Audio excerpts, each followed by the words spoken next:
bien ratissé, on avait bien nettoyé pour le feu de la veille, puisqu'il y avait déjà eu un feu la veille.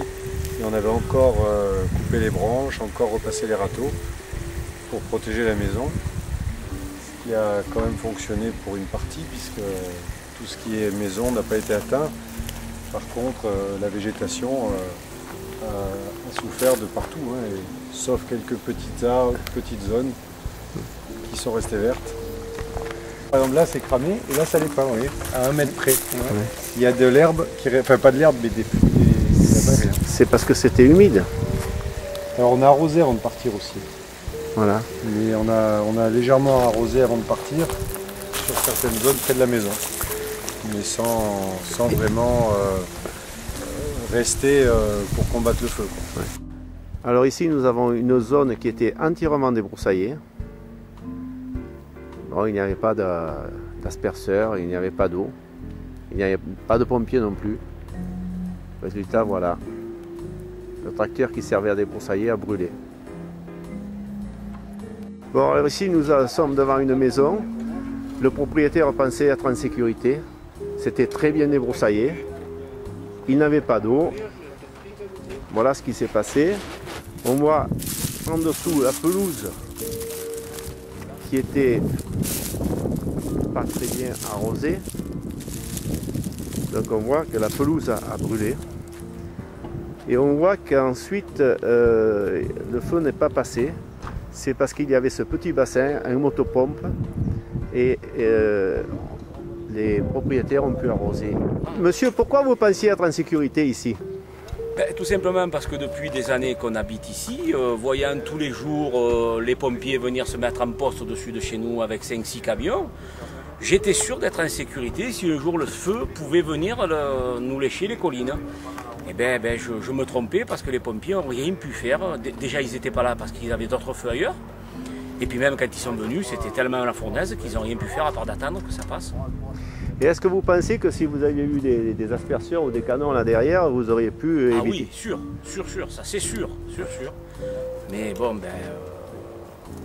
moi, pour ma conscience à moi, je débroussaillais, je tenais propre ainsi que mes voisins. Et on pensait que c'était amplement suffisant. Et c'est une grosse erreur, c'est pas suffisant du tout.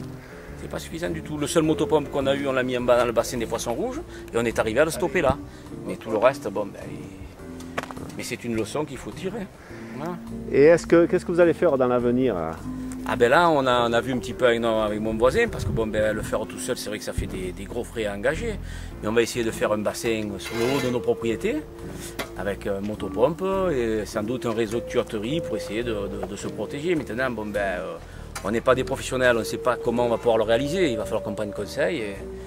Mais bon, ça nous a suffi une fois. Hein. Enfin, moi, pour moi, c'est la première fois. Il paraît que ça a brûlé en 79 ici. Mais pour moi, je vais faire pour plus que ça se reproduise. Hein. C'est trop dur. 5 ans de travail et en 3 minutes, plus rien. Merci beaucoup. Seule l'eau peut stopper le feu. Le nombre de véhicules de pompiers ne sera jamais suffisant compte tenu du nombre de maisons à protéger. Il est donc vital de s'équiper d'une motopompe qui alimente un réseau fixe d'asperceurs.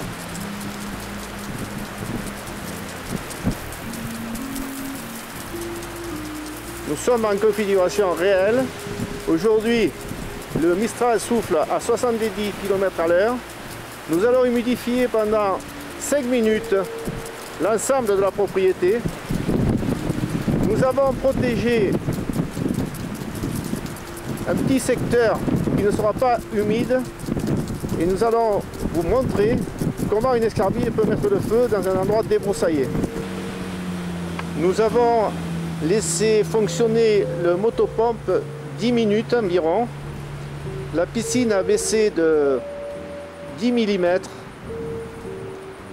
C'est une piscine qui mesure 12 mètres de long par 6 mètres de large.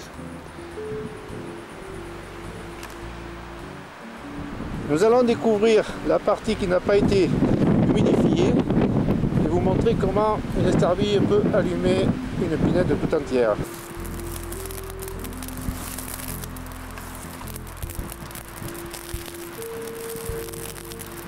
Voilà, là il est tombé une escarbille. Nous avons à peine 3 ou 4 mm de ramis d'aiguille de paix. Voilà ce qui se passe.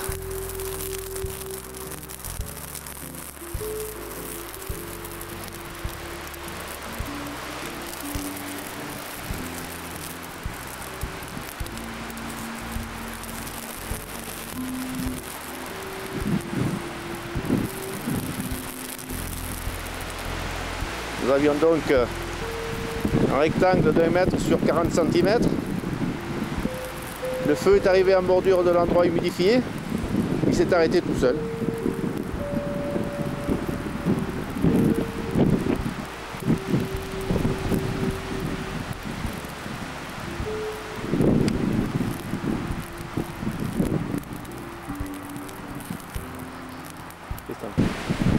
On distingue nettement la forme qui n'avait pas été humidifiée.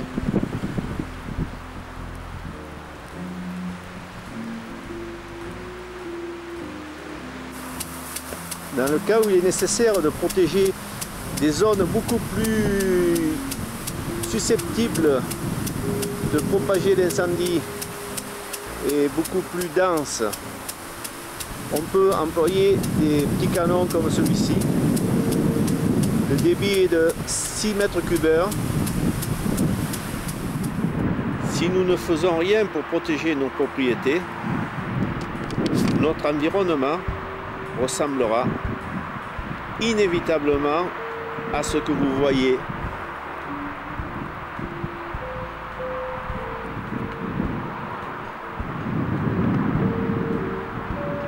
Sur les maires et les habitants des zones à risque. Si vous ne mettez pas de l'eau autour de votre maison, les pompiers seront obligés de venir et le feu ira tout seul en haut de la colline. Et moi, quand je serai grand, j'habiterai dans un désert.